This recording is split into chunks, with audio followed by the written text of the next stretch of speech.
What's up, my friends and fellow collectors out there? This is a special unboxing and review. I cannot wait. Can't believe I have this one in the house. This is the Hasbro Vintage Collection Millennium Falcon. It's time for Nerdgasm.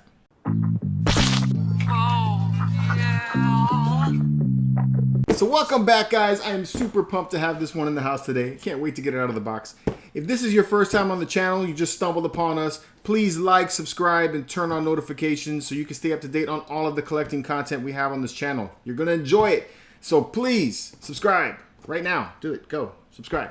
All right, so this one right here is the Vintage Collection Millennium Falcon. It can only be had at Target, so it's a Target Especial.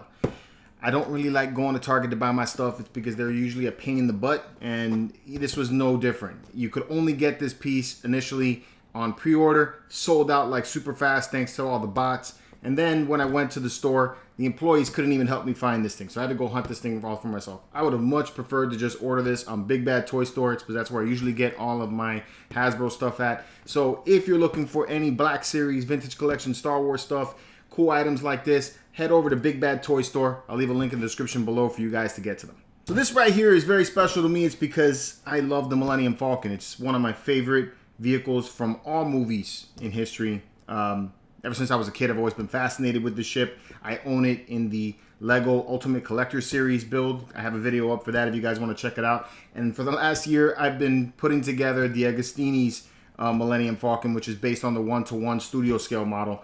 That thing has taken me forever. I don't know when I'm actually going to get that done. It's just a labor of love that I'm hoping I'm going to get done at some point in my life. What was also really special about this piece here is that this one was designed by Mark Boudreau, who was also the original sculptor of the original Millennium Falcon that was released by Kenner. And this is the last Millennium Falcon that he built before he retired recently. So this has got kind of a history to it already, right? It's got some pedigree to it. All right, so let's take a look at this box. This right here is the Kenner version style box, so it makes it look like it's the old school looking style of the box collection from the original line of Star Wars figures that were released. But this is not the original Millennium Falcon that they're trying to sculpt it after. This is actually the one from Smuggler's Run, the one that you see at Galaxy's Edge whenever you go to the park. So you know how much I love that ride. I love that ride. So yeah, I couldn't pass this thing up.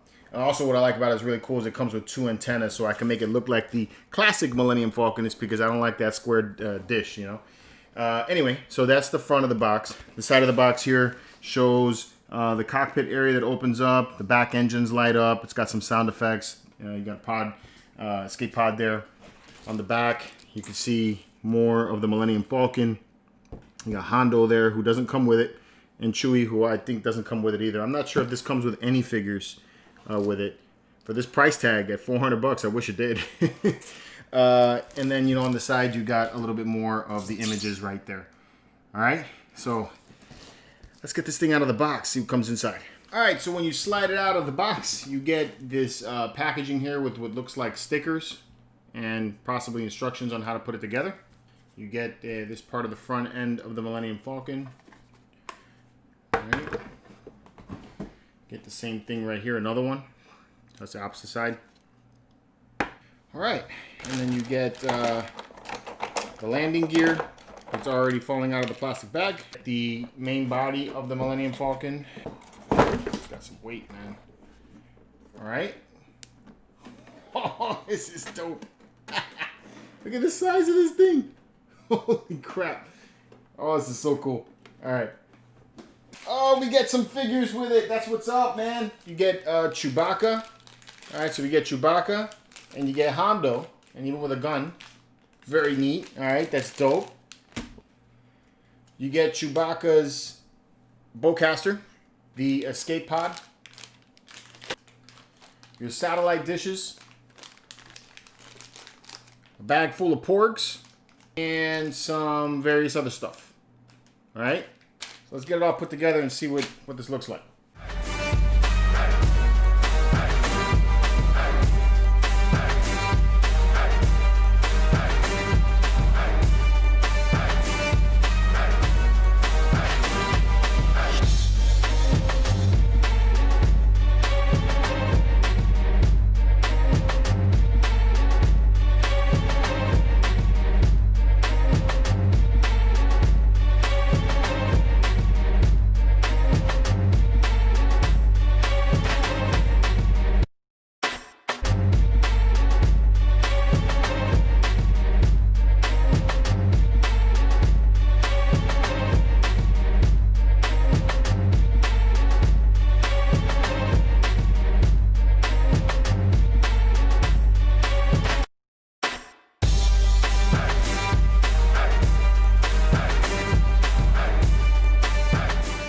right, there it is, all put together. This is one big ass ship. Look at the size of this thing, man.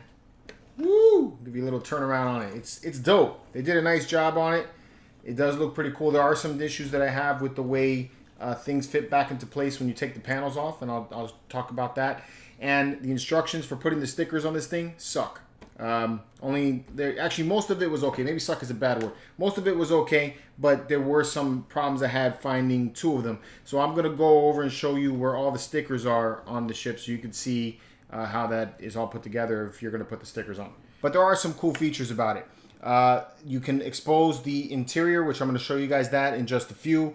There's some special effects that you can do to this thing, which are pretty dope. There's a switch back here that allows you to switch between classic mode and the Galaxy's Edge mode, is what I'm going to call it, so that you can have different sound effects. So I'm going to show you guys that in just a few seconds. And I think it makes the ship that much more neat. You can do the satellite dish, like your classic satellite dish from the original movies, or you could take and just pop that out, pop this back in, and you're in Galaxy's Edge mode, or in the new trilogy style of satellite dish. All right, so that's pretty neat. So you pop that back in because that's the way I like it. I like the round dish. And let me show you guys some of these sound effects that this thing can do and light up features. So I have this in classic mode right now. So what we're gonna get is a lot of the classic style sound effects. So let me show you guys the exterior parts, and then I'll get you guys in the interior and show you what we can do with that. So first off, let me aim this forward. Hopefully you guys can see the front of the thing, of the ship. Okay, stay sharp. You can hear Han. Don't worry. She'll hold together. There you go. Got him. I got him. Got Luke. Great, kid. Don't get cocky. All right. That's it. We did it. Hold him off. Angle the deflector shield while I charge up the main guns. Okay, stay sharp. Very cool. I like that it's got Han. That's really neat. All right, and then you have the engine. So let me show you the light up feature on the front. There you go. You can see that the front headlights light up, and then you have light up feature from the cockpit. I don't know if you can see that or not. Hopefully you can. But there you go. Okay. And then on the back, the engines light up. Check that out. That's pretty cool. All right. And then you have light speed, which is also really neat. All right. So very, very cool how it does that. I wish there was a way to turn off the engines, but you got to kind of just wait it out. All right, so the sound is now off, and I'm going to swap out to the new style satellite dish, and I flipped the switch, and now we're in Galaxy's Edge mode. So your sound effects, Weapons are online. you got Hondo. Get down first, or the scum. See? Fire the harpoons. Very neat. All right, so that's all the sound effects like from the ride. Same sound effects on the engines that you get with the classic mode, so there's no real difference with that. Other things that you get too is if you move the guns, you see they fire, and then you can do that with a switch, so you don't have to do it by hand. Okay, so that's really neat. If you take and fire off one of the torpedoes that they have here in the front, you get 3 of them. So you can see that back here like that. It'll make a sound. All right, and then the same thing goes that if you use the turret, well, that didn't go anywhere. But yeah, you get the idea. It fires, so that's kind of cool. All right, so then you could also expose the interior if you want to create some scenes in there as well. So the panels pull up right here.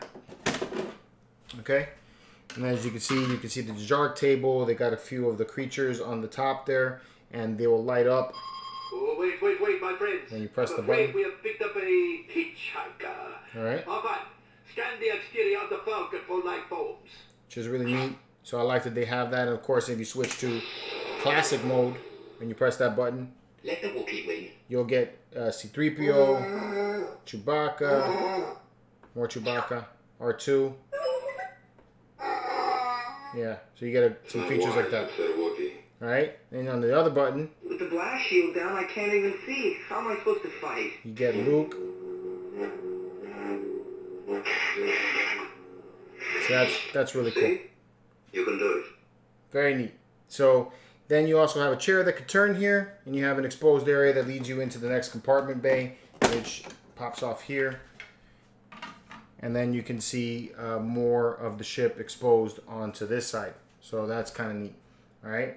And then over here, you have a bay door that opens. I don't know why they put doors on here. They could have just left this open, in my opinion. It does lead to some open space back there, so you could lose something in the back there like that. There's no access otherwise to get to it, so don't really get the reasoning for that. You have a chair down here at the bottom where you can put a figure if you want to make it look like he's firing the turrets. But there's only one chair here. It's not two like in the movie. So that's a little bit different. And the chair itself will move with the turret. All right, and then there's the loading ramp for the ship that you can release by pressing this button right here. And as you can see, it lights up and everything, which I think is badass. It doesn't move up by a press of the button. You actually got to retract it by hand. But again, you can just press the button and then that happens. That is dope. All right, and then one last thing that the ship comes with is a escape pod, or I'm going to call it the escape pod, but it actually has a lot more on it than an escape pod. So this pops open, and then you get this escape pod that pops out of the ship that you can pull out by hand. There is a missile firing thing to it. It's got turrets on it. So the fact that it could do all this makes me think that this ship is a little bit more than just an escape pod. It actually can protect you, so that's kind of neat. The cockpit opens up, and then it allows you to put a figure inside. And that's all that the ship comes with. All right, and that's the ship. So I'm really digging everything that this ship comes with for the $400 price tag. I love that Hasbro gave me not one, but two figures with this one, so that's really cool. I get Chewbacca, and I get a Hondo. All right. I like that. I like the light up features. I like the sound effects. I think all of that is really awesome. The assembly of the ship was a little bit on the tough side, not because of the way the pieces fit together, but mostly because of the sticker placement. So, as promised, let's take a look at all of the stickers that this thing comes with.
All right, so now that you know where all the stickers go, it should be a hell of a lot easier for you guys to put this thing together. Like I said, this thing is really, really dope for what you're getting. It's supposed to be a toy, but with all the weathering and the paint that they did to it, it looks a lot more like a model than a toy, which is dope. I think that that's saying something for Hasbro. They have really come a long way with their vintage collection since I first saw them. Even the figures themselves have a lot of articulation. You can move their wrists, you can move their knees, their feet, the whole thing gives you a lot more versatility when you want to pose your characters in a scene. I love that you can get inside of the ship and you can see what's going on inside of the ship. I like that they give you the option to have both the classic sound effects and the sound effects from the ride. So that's really cool. The only downsides, like I said, to this whole thing is that the panels don't really go back into place all that well. So like you could see right here on the front panel right here, it doesn't really push down all that way. You know, it'd be kind of nice if it locked in there just a little bit better. And then the the landing gear is also another thing that's kind of loose. Same thing here with the cockpit. The cockpit doesn't really close like it should. So, but you know, it is still a toy at the end of the day. So I'm not going to push on it too hard. $400 toy, but still a toy. And that's my thoughts on this Vintage Collection Millennium Falcon. It is a really awesome ship to add to the collection. Hasbro has come a really long way from the toys that we used to collect way back in the day. So if you're thinking about getting this one, you're hunting for it, please don't pass on this guy. Add this thing to the collection. You're going to be impressed with it. It's a really awesome piece. But as always, I'm interested to hear what you guys think. What do you think of this Millennium Falcon? Let me know in the comments below. And until next time, guys, keep it marvelous, and may the Force be with you. Punch it, Chewie. It's so dope. So cool.